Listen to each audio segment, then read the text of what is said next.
aman-imu. Pakailah maskermu, jagalah jarakmu, cuci tanganmu selalu. Kita raih bahagia dengan iman aman-imu. Badan sehat bangsa kuat. Kita raih bahagia dengan iman aman-imu. Badan sehat bangsa kuat.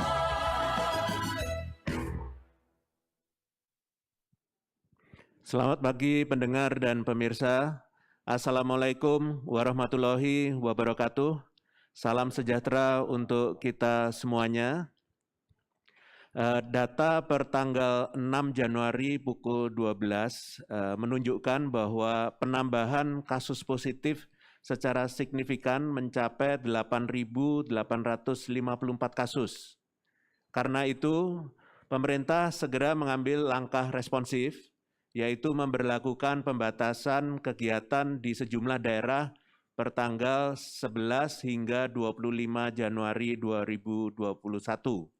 Hal ini sebagai upaya perlindungan terhadap seluruh masyarakat dan langkah pengendalian terhadap meningkatnya kasus positif COVID-19 di tanah air kita.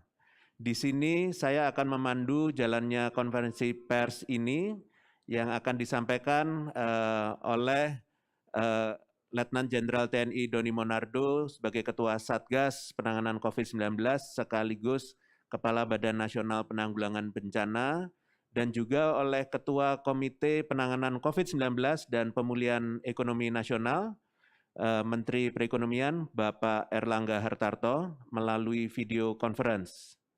Sebelum kita mulai konferensi pers ini, bagi teman-teman media yang ingin bertanya, silahkan mempersiapkan pertanyaannya dari sekarang dan mohon sebutkan nama media, serta pertanyaan yang ditujukan untuk siapa.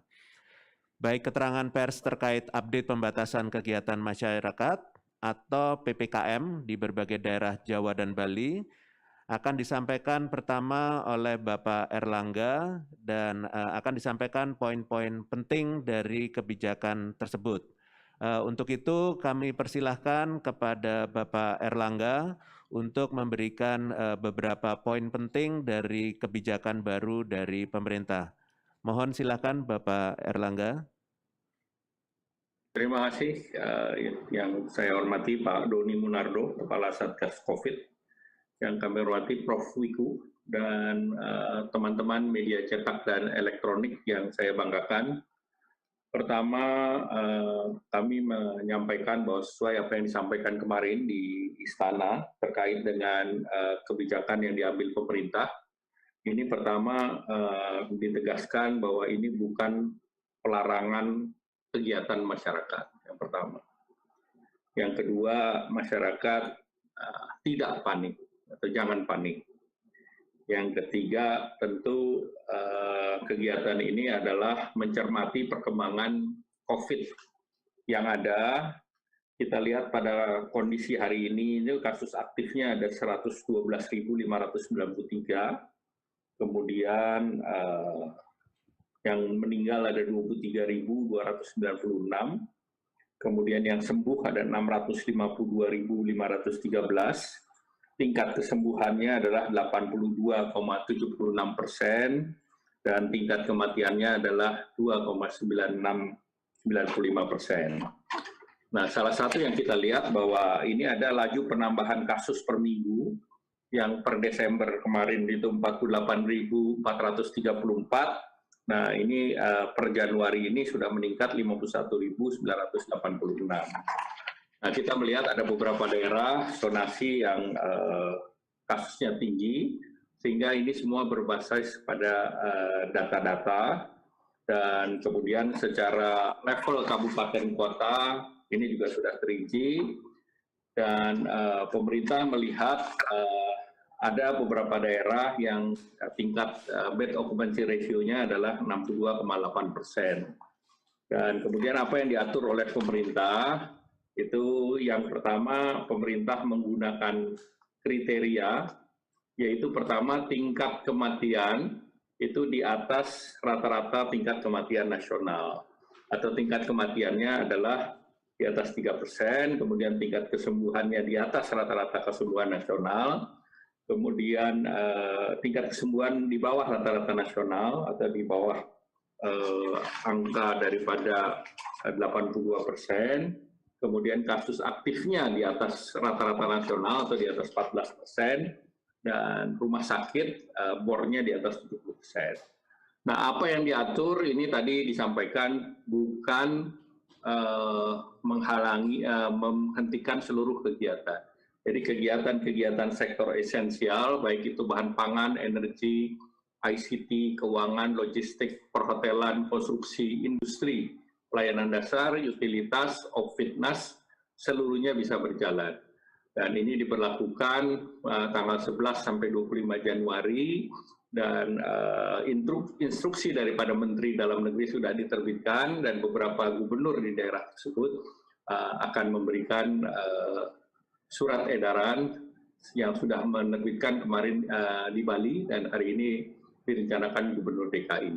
Nah, pembatasan yang dilakukan adalah kerjanya work from home, kemudian 75%, kemudian kalau kementerian sesuai dengan peraturan Menteri PAN-RB, kemudian mall dibatasi sampai jam 7, dine-in tetap dibolehkan sebesar 25%. Jadi artinya restoran tetap bisa dine-in 25%, dan sisanya tentu take away ataupun order. Kemudian sektor tempat ibadah 50%, fasilitas umum dihentikan, kegiatan sosial dihentikan, kemudian transportasi ada regulasi yang dibatasi, yang diatur oleh daerah masing-masing. Nah, kemudian daerahnya itu sudah ditentukan, yaitu berbasis kepada kota dan kabupaten, bukan keseluruhan provinsi Jawa ataupun Bali. Jadi khusus di DKI adalah seluruhnya. Jawa Barat yang dekat dengan DKI yaitu Bogor, Bekasi, kemudian juga Depok, dan Bandung, Cimahi, kemudian Banten adalah Tangerang Raya, Kabupaten Tangerang, Kota Tangerang, dan Kota Tangerang Selatan. Jawa Tengah adalah Semarang dan sekitarnya, kemudian Banyumas dan Surakarta, kemudian Yogyakarta adalah di Kota Jogja, Kabupaten Bantul, Kabupaten Gunung Kidul, Kabupaten Sleman, dan Kulon Progo. Jawa Timur, wilayah Surabaya dan sekitarnya, kemudian Jawa Timur, Malang Raya. Bali adalah di Kabupaten Badung dan Kota Denpasar. Jadi sekali lagi, ini tidak di seluruh wilayah, tetapi di kota-kota dan kabupaten yang memenuhi 4 kriteria yang telah disebutkan tadi. Demikian Prof. Wiku, terima kasih. Baik, terima kasih Bapak Erlangga. Jadi selanjutnya mungkin untuk elaborasi lebih detail, selanjutnya Ketua Satgas juga akan menyampaikan beberapa poin penting dan himbauan terkait operasionalisasi pembatasan kegiatan masyarakat ini yang akan berlaku dari tanggal 11 hingga 25 Januari 2021 nanti. Nah, untuk itu silakan Pak Doni untuk menyampaikan beberapa hal penting. Terima kasih Prof. Wiku. Yang saya hormati Bapak Ketua Komite, Pak Erlangga, dan juga yang saya hormati teman-teman wartawan sekalian. Apa tadi yang sudah disampaikan oleh Ketua Komite terkait dengan kebijakan pemerintah sehubungan dengan adanya peningkatan kasus yang sangat tinggi dalam 2 bulan terakhir ini. Kemarin juga Bapak Presiden berulang kali menjelaskan pada sidang kabinet dan juga pada pengarahan kepada seluruh gubernur bahwa dalam tempo 2 bulan terjadi peningkatan 2 kali lipat kasus aktif yang pada awal November itu 54.000 orang, dan pada hari kemarin itu telah mencapai lebih dari 110.000 orang, dan sorenya dilaporkan oleh Satgas sudah mencapai 112.000 orang. Dan ini tentunya konsekuensinya adalah penambahan pasien di hampir semua rumah sakit. Walaupun pemerintah telah menyiapkan sejumlah fasilitas milik pemerintah pusat dan pemerintah daerah dibantu oleh fasilitas milik TNI dan juga Polri, maka ini pun tidak bisa menjamin kita akan mampu melayani melonjaknya warga masyarakat kita yang terpapar COVID. Ditambah lagi SDM, nakes kita, dokter kita, yang jumlahnya terbatas. Sehingga perlu ada langkah-langkah yang tepat dan terukur agar kasus aktif ini tidak meningkat dan kita bisa mengendalikan masyarakat untuk tidak semakin banyak yang terpapar. Dampak dari jumlah masyarakat yang dirawat itu paralel dengan angka dokter dan tenaga kesehatan yang juga ikut terpapar.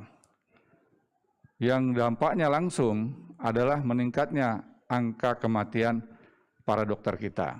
Padahal jumlah dokter kita di tanah air juga sangat terbatas. Sehingga perlu ada perlindungan yang segera agar fasilitas-fasilitas kesehatan kita tidak mengalami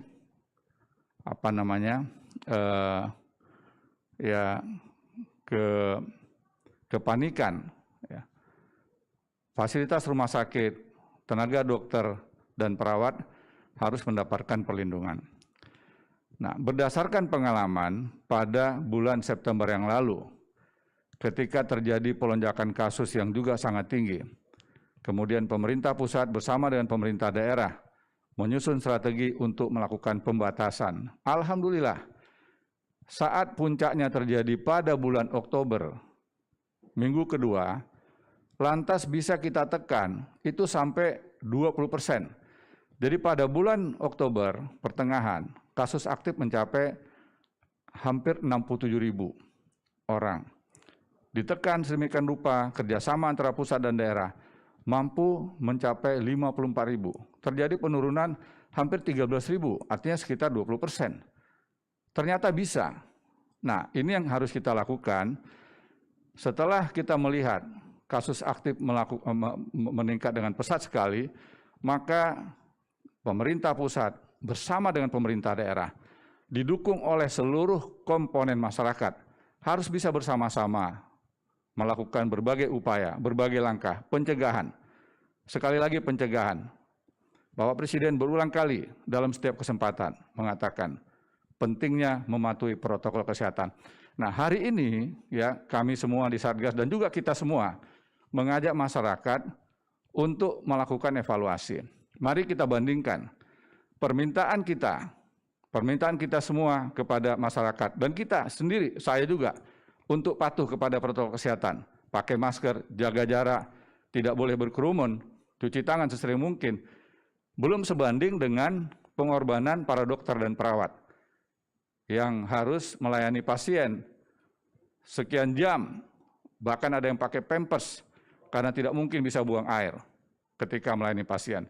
Nah, marilah kita bekerja keras untuk bisa meningkatkan disiplin masyarakat. Kemarin juga Bapak Presiden menekankan, mengajak seluruh gubernur untuk memotivasi seluruh masyarakat agar bisa kembali patuh. Dan kita semua menyadari, Bapak Ibu semua, sudah hampir 10 bulan kita menghadapi kasus COVID ini dan tentu banyak yang kelelahan. Banyak yang juga mungkin sudah tidak tahan. Tetapi marilah kita bersabar, marilah kita saling mengintrospeksi diri, saling mengingatkan. Sendirian disiplin tidak mungkin. Tanpa orang-orang di sekitar kita, kita ajak juga untuk disiplin. Jadi menangani pandemi ini harus bersama-sama, harus gotong royong, harus saling mengingatkan. Sekali lagi tidak bisa sendirian. Dan penjelasan dari Bapak Menko tadi adalah bukan pelarangan, tetapi pembatasan. Jadi tidak ada kegiatan yang dilarang, kegiatan masih tetap bisa berjalan, tetapi dibatasi. Nah, selama kita masih bisa melakukan kegiatan dengan pembatasan, saya yakin kita mampu memutus rantai penularan. Demikian sebagai tambahan Pak Profesor Wiku. Baik, terima kasih Pak Doni atas penjelasannya yang cukup clear dan komprehensif, melengkapi dari apa yang sudah disampaikan oleh Bapak Menko.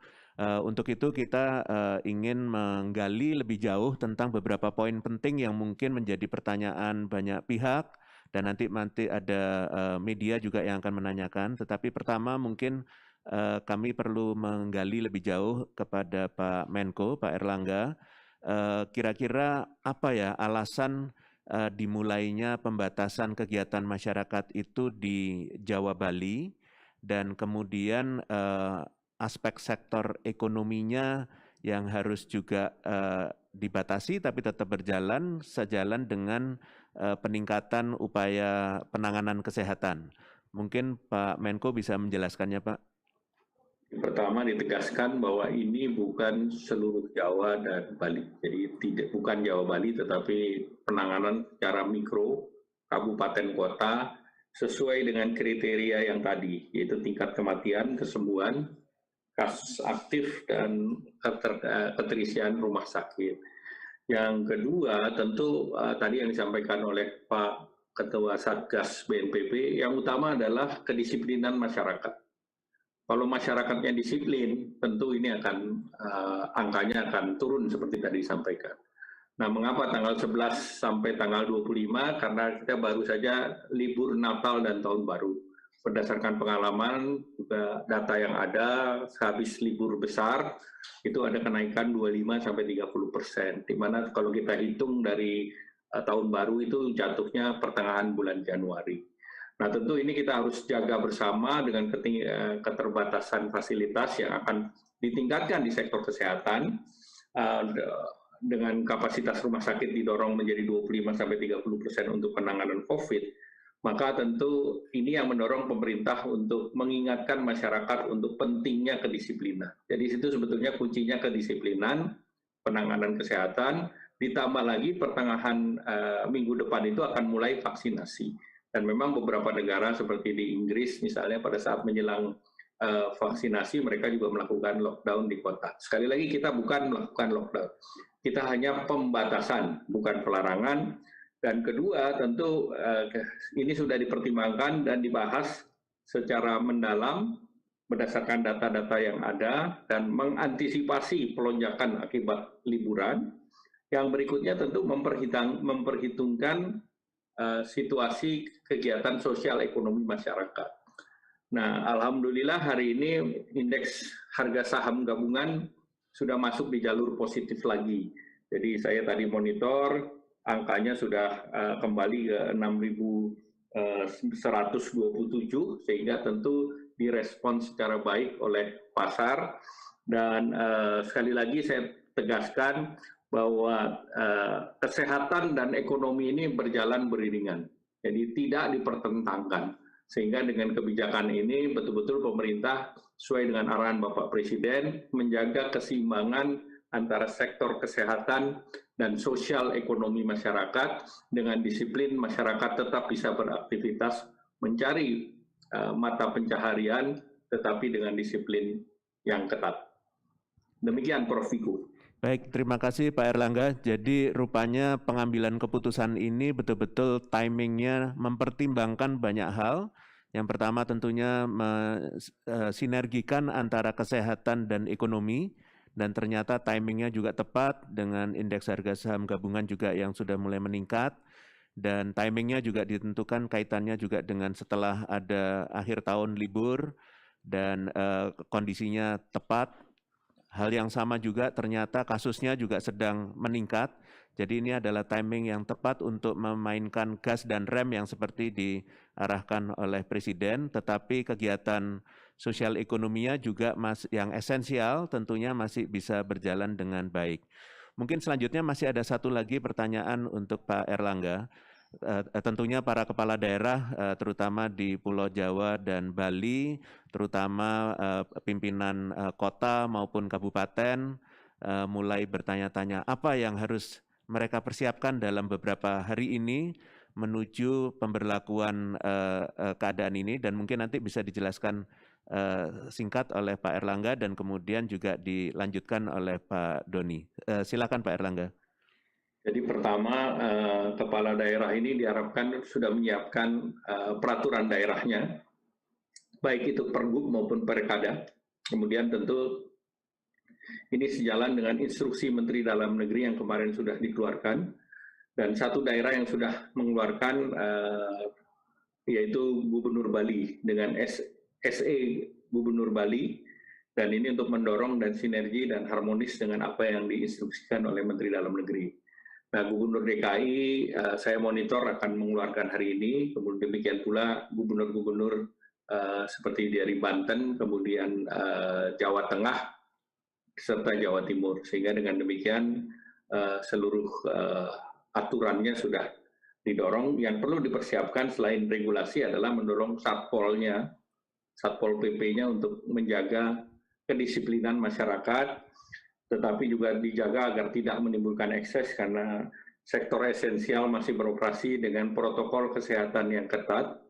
Kemudian terkait dengan pasar-pasar juga perlu dijaga kedisiplinannya untuk menggunakan masker, menjaga jarak, dan juga keterisiannya untuk juga dimonitor agar tidak menjadi kerumunan-kerumunan. Demikian pula untuk mengikuti kegiatan-kegiatan di sektor ibadah yang 50%, kemudian kegiatan sosial budaya yang sementara ini dihentikan. Jadi pemerintah dengan Impres tentu mendorong untuk operasi justisi yang nanti tentu akan dijelaskan oleh Kepala Satgas dan Kepala BNPB. Demikian, Prof. Wiku. Baik, terima kasih Pak Menko, sangat clear dan ini tentunya arahan buat para pimpinan daerah, baik gubernur, bupati maupun wali kota, untuk mempersiapkan daerahnya melihat berbagai indikator khusus untuk daerahnya masing-masing, untuk bisa melakukan pembatasan kegiatan masyarakat dalam rangka untuk menekan kasus dan bisa meningkatkan produktivitas sosial ekonomi nantinya sebagai modalnya, maka kita harus bisa menekan kasus dengan baik. Untuk itu selanjutnya kami ingin mendapatkan sedikit penjelasan dari Ketua Satgas kaitannya dengan dinamika untuk mengatur gas rem, apa hal-hal yang tahapan yang sebaiknya dilakukan atau ini adalah sebagai bahan tahapan apakah prakondisi untuk agar pada saat pemerintah daerah atau pimpinan daerah menjalankannya, ini juga tentunya dengan penuh dukungan dari seluruh masyarakat yang ada di daerah masing-masing sebagai bagian dari upaya bersama agar kita bisa mengendalikan kasus ini dengan baik. Silakan Pak Doni. Terima kasih Prof. Wiku. Dan juga Pak Erlangga, kami lanjutkan. Kita harus melihat bahwa awal mula kasus COVID di Indonesia paling banyak itu adalah dari klaster keagamaan. Mulai dari kegiatan di berbagai daerah, ya baik itu Islam dan Kristen, Katolik, ya itu menimbulkan begitu banyak dampak. Bahkan tokoh-tokoh agama tidak sedikit yang akhirnya wafat. Kemudian bergeser ke klaster pasar, kemudian tempat-tempat keramaian, kemudian di perkantoran, dan sekarang adalah klaster keluarga. Paling banyak, ya. Tetapi kalau kita lihat pun klaster keluarga ini rata-rata terdampak dari mereka yang beraktivitas di luar, terutama apabila ada di antara anggota keluarga itu yang usia muda, bekerja di luar, mobilitasnya tinggi. Mereka rata-rata tidak menunjukkan gejala, sebenarnya sudah positif COVID. Lantas pulang ke rumah, akhirnya menulari anggota keluarga yang di rumah tanpa disadari. Nah, ini yang harus kita ingatkan. Dan kami berterima kasih pada teman-teman media yang sampai hari ini tidak pernah berhenti untuk menyampaikan tentang masalah edukasi dan sosialisasi. Dan pada kesempatan ini pun saya mengajak kepada seluruh pihak, terutama tokoh-tokoh non-formal di daerah, tokoh-tokoh yang punya pengaruh langsung pada masyarakat. Mohon bisa mengingatkan kembali bahwa COVID ini nyata, COVID ini bukan rekayasa, COVID ini bukan konspirasi. COVID ini telah menimbulkan korban jiwa di seluruh dunia, hampir 2 juta orang yang meninggal dunia. Di tanah air kita sendiri, korban yang telah meninggal dunia telah mencapai lebih dari 23 orang. Suatu angka yang sangat besar sekali. Jadi nyata dan semakin hari mereka yang terpapar COVID sudah semakin dekat dengan kita. Dan ini tentunya harus kita lakukan berbagai upaya. Termasuk nantinya setelah ada ketentuan pembatasan kegiatan masyarakat yang mengacu kepada PSBB atau pembatasan sosial berskala besar sesuai dengan Undang-Undang Kekarantinaan nomor 6 tahun 2018 yang diikuti juga oleh Peraturan Pemerintah nomor 21 tahun 2020, maka ketika nanti kita semua berada di rumah untuk tetap mematuhi protokol kesehatan. Saya ulangi, walaupun kita di rumah, kita pun harus menaati protokol kesehatan, terutama kepada adanya anggota keluarga yang sering melakukan aktivitas di luar rumah, yang sangat mungkin berpotensi telah terpapar COVID. Jadi, walaupun di rumah, harus tetap mengikuti protokol kesehatan. Dan ini harus kita sampaikan kepada seluruh masyarakat, agar bisa betul-betul bisa paham. Oleh karenanya, penggunaan masker dan juga terutama jaga jarak, saya ulangi lagi, jaga jarak, ini sangat-sangat penting. Masker mungkin sebagian besar sudah banyak yang menggunakan, persentase penggunaan masker mengalami peningkatan. Tetapi jaga jarak ini yang sangat sulit sekali. Oleh karenanya, kita perlu ada orang-orang yang berani mengingatkan orang-orang di sekitar kita, tanpa kecuali siapapun juga harus bisa diingatkan. Dan para pemimpin di daerah dan dimanapun juga termasuk di pusat harus bisa menjadi toladan, harus bisa menjadi contoh, harus bisa menunjukkan kepada diri sendiri dan lingkungannya serta masyarakat bahwa kita semuanya sama. Jadi tidak ada perbedaan antara pejabat dan non-pejabat. Karena kalau ada perbedaan, maka tingkat kepatuhan masyarakat pun pasti akan mengalami penurunan. Kalau kita lihat dalam 2 bulan terakhir ini, tingkat penurunan itu semakin hari semakin tinggi. Dan ini tentunya perlu dilakukan berbagai upaya. Salah satunya adalah arahan dari Bapak Presiden. Mari kita motivasi lagi lingkungan kita. Mari kita ajak lagi seluruh komponen bangsa untuk patuh kepada protokol kesehatan. Pemerintah telah menyiapkan vaksin, tetapi vaksin ini harus diikuti, harus didampingi dengan disiplin untuk patuh kepada protokol kesehatan. Jadi sekali lagi Prof. Wiku, kita tidak boleh bosan. Dan saya mengingatkan, lebih baik semakin banyak orang yang cerewet, semakin banyak orang yang berani untuk menyampaikan. Karena ini adalah senjata kita yang paling ampuh. Ketika ada orang mendekat, maka ada yang mengingatkan, berarti telah memberikan perlindungan. Karena virus ditulari melalui droplet, melalui aerosol. Jadi kalau kita menghindari orang yang sudah OTG, maka kita bisa selamat. Dan ini semuanya harus bisa bekerja sama. Tanpa kerjasama tidak akan pernah bisa berhasil. Dan sekali lagi, seluruh komponen, pusat, daerah, tokoh-tokoh, seluruh daerah, ya harus bisa bekerja sama, harus berani dan mau mengajak masyarakat. Jangan anggap enteng COVID, jangan menganggap ini tidak ada apa-apanya. Korban jiwa sudah semakin banyak dan kita harus mencegah kasus aktif ini tidak boleh bertambah. Dan pemerintah telah mengambil sebuah kebijakan yang sangat tepat, yaitu menjaga keseimbangan, sehingga masyarakat yang berada di lapisan bawah yang tetap harus bisa mengikuti aktivitas ekonomi pun tidak terganggu.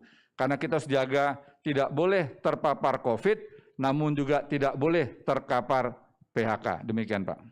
Baik, terima kasih Pak Doni. Jadi clear buat semua pihak bahwa ini adalah kerja kita bersama.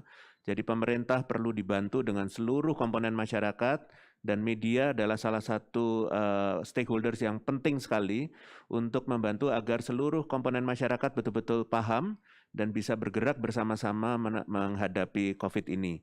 Ini mungkin akan ada beberapa pertanyaan yang terkait mungkin misalnya apabila ada pembatasan ini dilakukan dan ternyata belum membaik, apa yang akan dilakukan dan mungkin pembatasan ini apakah hanya cuma 2 minggu, apakah bisa berlanjut. Untuk itu kami ingin mulai dengan tanya jawab dengan media karena sudah banyak beberapa pertanyaan yang masuk. Untuk itu pertama ada pertanyaan dari Dina Fitri, Koran Suara Pembaruan, yang ditujukan kepada Pak Erlangga Hartarto. Pertanyaannya adalah, apakah ada pembatasan mobilitas penduduk antar kabupaten, kota, dan provinsi, atau perlu ada izin khusus? Silakan Pak Erlangga. Jadi pertama tentu yang terkait dengan logistik dan kegiatan perekonomian itu terus bisa berjalan, tetapi tentu kalau mobilitasnya antar misalnya penerbangan itu kan kita sudah ada regulasinya terkait dengan PCR test dan yang lain. Yang diatur oleh pemerintah adalah di daerah ramai atau tempat di mana berkumpul, apakah itu di mal, apakah itu di pasar, ataukah itu di dine-in, apakah itu di perkantoran. Memang klaster saat sekarang sudah seperti disampaikan oleh Pak Doni tadi sudah semakin banyak. Tidak hanya klaster perkantoran, tetapi juga di klaster rumah tangga. Sehingga klaster-klaster ini yang seluruhnya perlu dijaga dengan disiplin protokol kesehatan. Sekali lagi, ini adalah pembatasan, bukan pelarangan. Sehingga tentu kita juga mendorong bahwa mobilitas, kalau tidak perlu ya di rumah. Tidak perlu berpelesir, karena pelesir itu tempat-tempat umum itu ditutup semua. Jadi tentunya kita hanya yang esensial saja, yang diperlukan saja, dan publik transportasi juga tetap akan beroperasi. Demikian. Baik, terima kasih Pak Erlangga. Jadi clear pembatasan kegiatan masyarakat, tentunya mobilitas penduduk juga akan dibatasi, tetapi yang esensial tetap bisa dilakukan.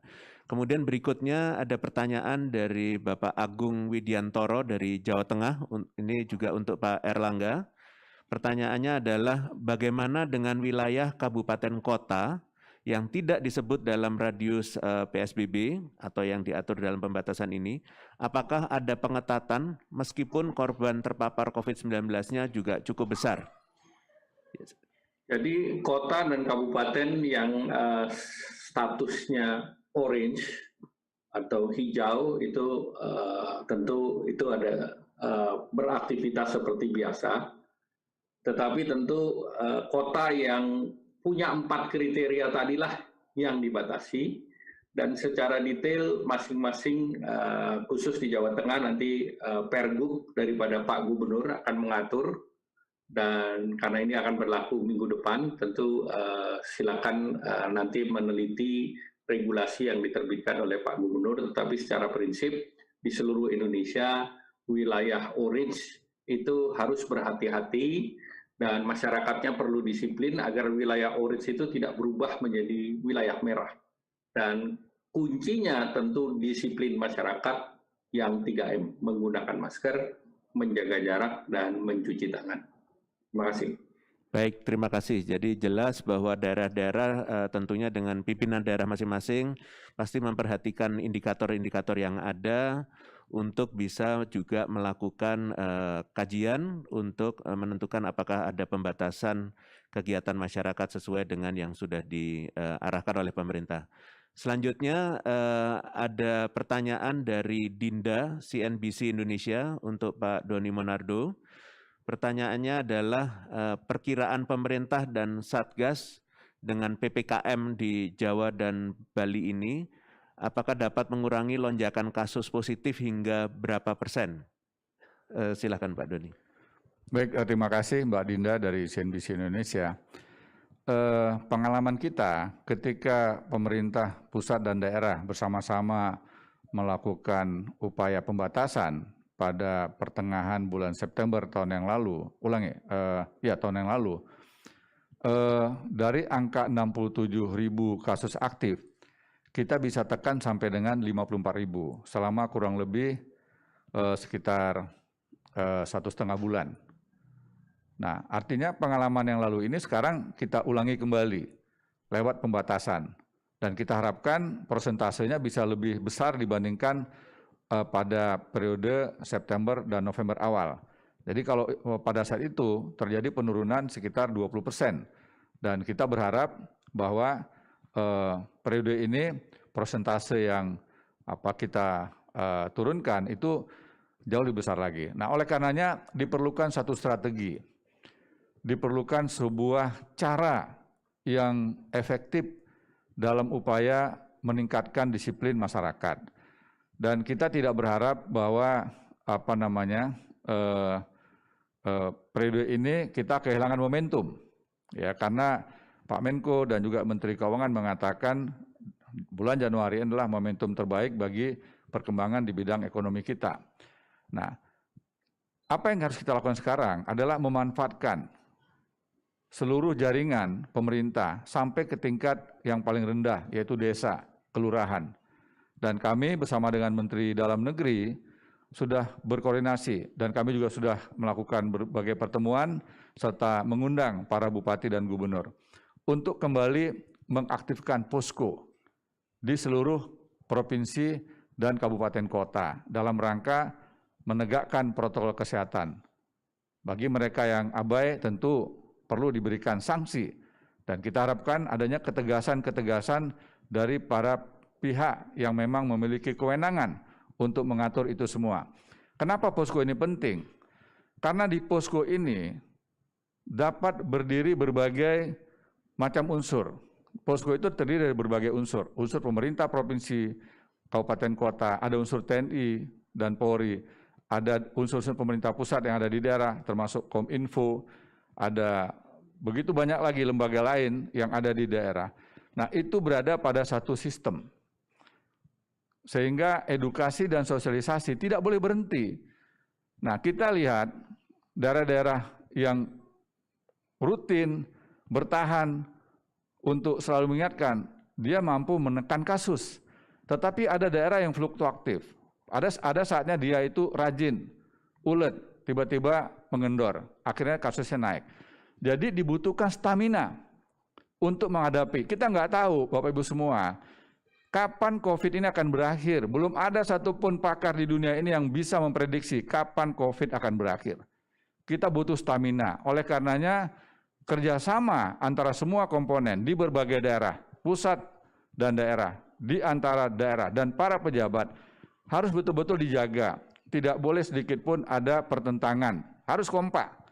Dan kami juga di sini mengharapkan, mari kita bersatu semua di bawah satu komando kepala negara untuk bisa menghadapi COVID ini, perang berlarut. Dan kita dituntut untuk membuktikan mana kesetiaan kita kepada negara. Kita sebagai warga negara punya hak dan kewajiban untuk membela negara. Nah, inilah momentum terbaik bagi kita. Sesuai dengan profesi kita masing-masing. Kita berjuang untuk menyelamatkan bangsa kita dari ancaman COVID ini. Kemudian Pak Mendagri juga sudah meminta kepada seluruh gubernur, bupati, wali kota mengalokasikan anggaran untuk posko ini karena penting. Ada posko tapi nggak ada biayanya. Ya paling tidak mungkin biaya untuk ada makanan kecil misalnya, atau biaya transportasi ada untuk patroli ada BBM-nya misalnya. Bahkan kalau perlu sampai ke tingkat RT dan RW. Dan kami memberikan apresiasi yang sebesar-besarnya kepada ketua RT dan RW yang telah berinisiatif mulai dari awal kasus terjadi sampai hari ini bertahan untuk menjaga dan melindungi masyarakat yang ada di sekitarnya. Nah, daerah-daerah seperti ini luar biasa, mereka bisa menjadi inspirasi bagi daerah lainnya. Bahkan kelompok masyarakat yang di RT RW-nya sudah terbiasa disiplin, mereka membawa pencerahan di tempat mereka bekerja untuk mengingatkan teman-teman sejawatnya, untuk mengingatkan para atasan mereka, termasuk di perkantoran. Yang paling sering terjadi adalah saat melakukan kegiatan makan atau makan siang biasanya, melepas masker. Seharian mereka disiplin, tetapi begitu makan, mereka lepas masker, tanpa sadar berbicara, kemudian jaraknya tidak diatur.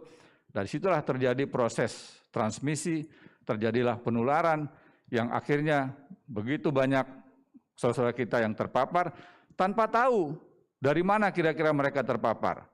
Jadi sekali lagi kita harus bekerja keras. Tiap daerah punya cara, tiap daerah punya strategi. Kami dari Satgas telah mengeluarkan puluhan bahasa daerah yang telah disebarkan ke seluruh provinsi dan kabupaten kota. Sehingga dengan bahasa-bahasa yang sederhana bisa diketahui tentang apa itu COVID, bagaimana cara kita jangan sampai tertular, kalau terpapar itu bagaimana langkah-langkah yang harus dilakukan. Ini semuanya bisa dipelajari. Jadi kalau kita semua mau tahu dengan COVID ini, saya yakin insya Allah bangsa kita akan jadi bangsa pemenang. Baik, terima kasih Pak Doni. Jadi ini adalah kesempatan kita untuk membela negara kita punya hak dan kewajiban, dan kalau kita lakukan bersama-sama harusnya kita bisa menangani ini dengan baik. Pertanyaan yang sama dari CNBC Indonesia, kira-kira apa ada sanksi yang akan diberlakukan dan berupa apa sanksi tersebut, apakah denda atau sanksi sosial, dan nilainya berapa? Dan apabila sanksi sosial, kira-kira contohnya seperti apa? Ini untuk Pak Doni Monardo. Silakan Pak. Baik, terima kasih. Jadi begini, masalah sanksi ini diatur oleh peraturan daerah. Ada peraturan daerah tingkat provinsi dan juga kabupaten kota, serta ada peraturan kepala daerah, peraturan gubernur, peraturan bupati dan wali kota. Nah, mari mengacu kepada peraturan-peraturan yang telah disusun oleh para pimpinan di daerah. Itu adalah kesepakatan masyarakat yang ada di tiap-tiap daerah. Nah, kemudian bagaimana ke depan bagi mereka yang melanggar? Apakah diberikan sanksi? Bagaimana bentuk sanksinya? Apakah sanksinya berupa sanksi administrasi, baik kepada perorangan, berupa kelompok, dunia usaha, dan juga perkantoran dan sebagainya. Jadi itu semuanya diatur oleh daerah. Dan saya juga berharap bahwa di tiap-tiap komunitas itu juga perlu membuatkan SOP.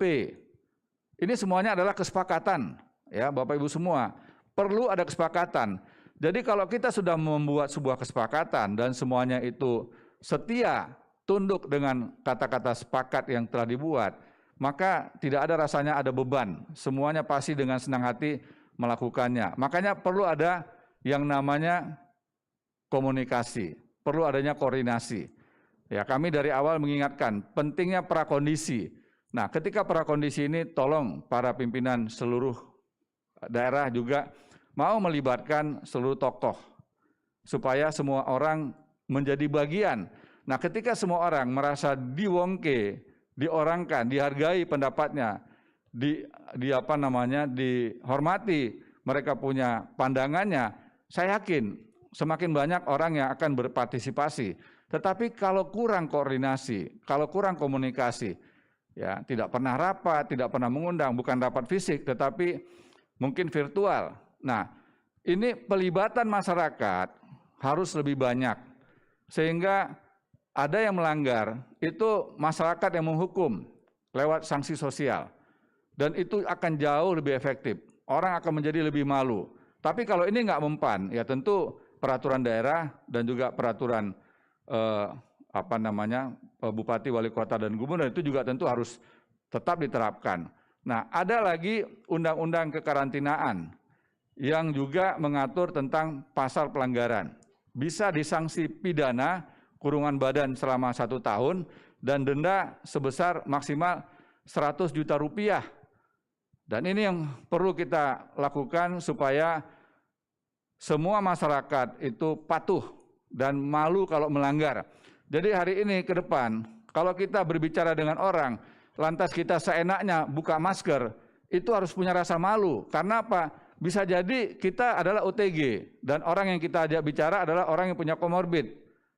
Ya, jadi penting sekali, pengetahuan tentang COVID ini penting sekali, supaya kita bisa menyelamatkan diri kita, menyelamatkan keluarga kita, dan menyelamatkan lebih banyak orang lain. Nah, kalau kita sudah bekerja seperti itu, sebenarnya kita sudah menjadi pahlawan. Jadi pahlawan-pahlawan kemanusiaan itu bisa lahir dari diri sendiri, dari keluarga, dari komunitas, dan kita semua. Jadi sekali lagi Bapak Ibu semua, perlu sebuah upaya yang didasari dari hati yang paling dalam.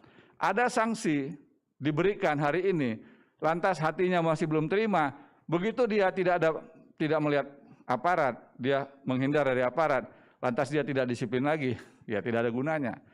Jadi kesadaran harus muncul dari dalam diri masing-masing, dari setiap individu bangsa Indonesia. Demikian.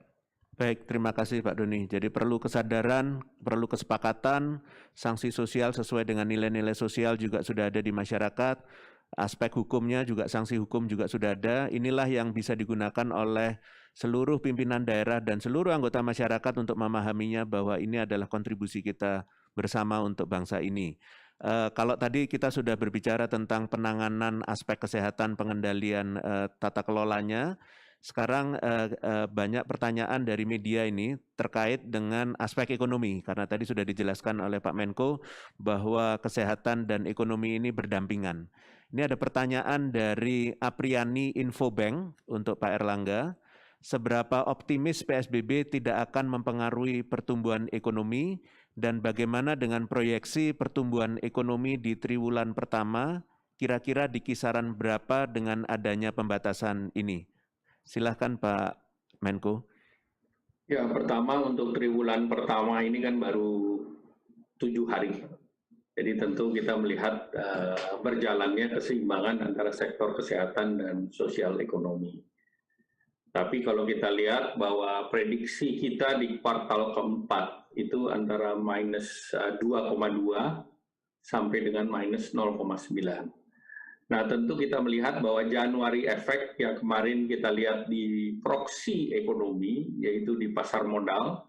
Hari ini pasar modal kemarin sempat turun sedikit di sesi pagi, namun sesudah pemerintah menjelaskan itu naik kembali dan sampai jam ini indeks harga saham sudah mencapai 6.128 ataupun sudah positif dan naik. Kemudian rupiah dari kemarin menguat sehingga tentu ini dua proksi yang menunjukkan confident daripada pasar maupun confident daripada sektor keuangan. Sehingga tentu ini yang harus kita jaga, ditambah lagi purchase manager index kita sudah di sektor manufaktur sudah naik ke 51,3, sehingga tentu ini semuanya baik, apalagi kita ketahui bahwa komoditi itu mencapai harga tertinggi. CPO ini 9 tahun harga tertinggi. Kemudian batu bara sudah 70, kemudian nikel sudah naik, komoditas yang belum naik hanya BBM, karena Indonesia pun import BBM, sehingga tentu ini akan menguntungkan Indonesia. Nah, dengan keyakinan-keyakinan ini tentu kita cukup optimis. Dan proyeksi sampai akhir tahun itu di kisaran 5%. Artinya pemerintah kemarin Menteri Keuangan sudah melaporkan realokasi anggaran karena tentu kita akan mendorong vaksinasi yang tahun ini diharapkan bisa selesai dan membutuhkan dana antara 65 sampai 73 triliun. Kemudian dengan demikian yang kita lihat langkahnya adalah langkah menengah dan panjang. Jadi bukan langkah spot, langkah harian. Termasuk ekonomi juga agregat dari kegiatan, dan pemerintah ini memperhatikan kebutuhan masyarakat, tentu yang utama kesehatan. Yang kedua tentu pemerintah bertugas dan hadir untuk menjaga kehidupan baik itu sosial maupun ekonomi masyarakat. Sehingga faktor ini seluruhnya diperhatikan dan kami masih optimis dan kita melihat Q1 nanti. Jadi kita tidak menghitung yang secara harian. Demikian, terima kasih. Baik, terima kasih. Jadi ini kita sebenarnya berdampingan kesehatan dan ekonomi dan untuk jangka panjang. Jadi seperti maraton gitu, dan kekuatan kita ada dan prospeknya sangat positif pada awal tahun ini. Ada pertanyaan lanjutan dari Infobank kepada Pak Doni Monardo. Ini kaitannya dengan keterisian tempat tidur atau rumah sakit. Secara keseluruhan khususnya di Provinsi DKI Jakarta, saat ini ketersediaan kapasitas rumah sakit tinggal berapa persen, dan karena info dari lapangan, dari warga mengaku sudah mulai sering ditolak rumah sakit karena sudah penuh. Bagaimana Pak pendapatnya? Baik, terima kasih Prof. Wiku, Mbak Apriani ya. Posisi BOR untuk DKI, untuk ruang isolasi itu sudah masuk di angka 87%. Ya, total seluruhnya ada sekitar 7.700 bed di Jakarta dari 98 rumah sakit di wilayah DKI. Kemudian untuk ICU itu sudah berada di atas 80%. Ya, kalau nggak salah sudah masuk di posisi 84% pada sore kemarin. Ya. Nah, padahal DKI pada periode bulan Mei yang lalu itu bor untuk total ICU di DKI itu jumlahnya kurang dari 600 bed. Nah, sekarang sudah ditambah menjadi sekitar 962 bed. Ditambah terus ya Bapak Menteri Kesehatan dan yang sekarang sudah menugaskan seluruh rumah sakit untuk menambah kapasitas ICU. Kemudian rumah sakit Wisma Atlet itu memiliki lebih dari 10.000 beds, ya, baik untuk perawatan OTG dan juga bergejala sedang dan ringan. Nah, apa yang disampaikan tadi, beberapa rumah sakit memang sudah 100%. Tentunya kalau sudah 100%, itu tidak bisa lagi ditampung.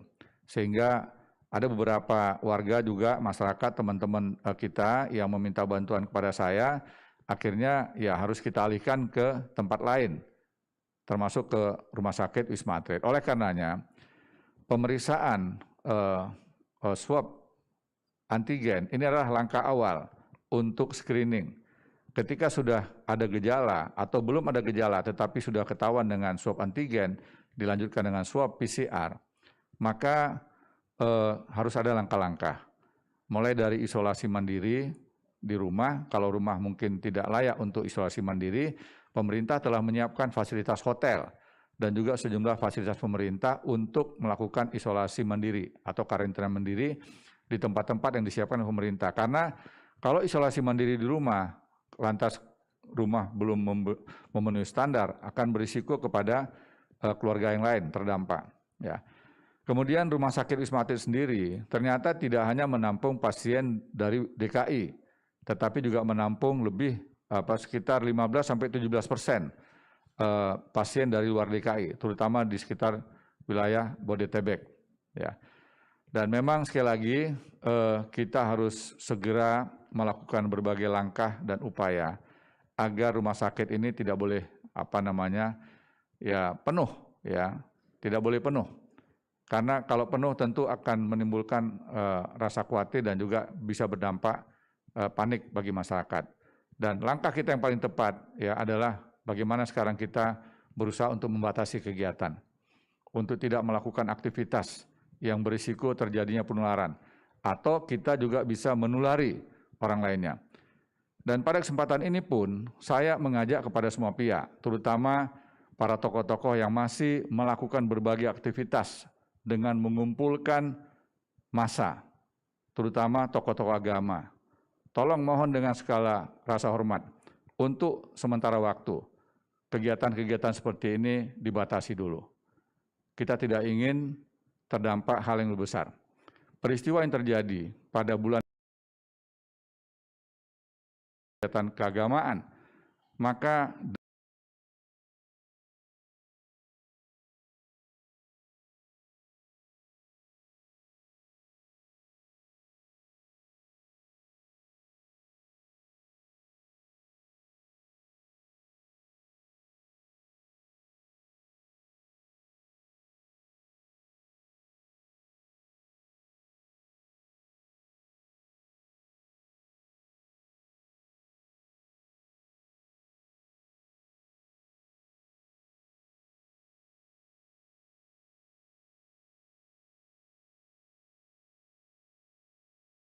COVID.